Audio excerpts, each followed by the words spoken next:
In this video, we are going to see that if we have a large data set that we want to automatically resize and fit according to the width or according to the height, both for rows and columns, how we can do that. So first of all, we will clear this data and move back to the original sheet. That means the blank sheet. We can just click on this option right at the top in the toolbar, which says clear sheet.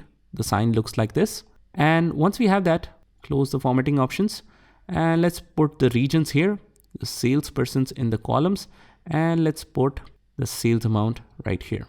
Okay, salesperson names are very concise. So instead what we'll do is we will just switch the columns and rows. Now, if you want to easily do that, just notice that the columns is selected to salespersons and region is selected in rows. If you want to flip it, just click on this option, swap rows.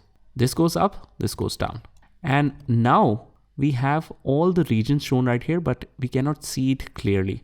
So what we can do is on the top, we can see the standard width. Instead of that, we can click on fit width. What this does is it will open up the space to adjust all of the numbers and the titles.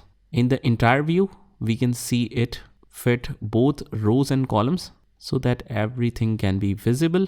And if we click on fit height, it fits the height according to their own parameters.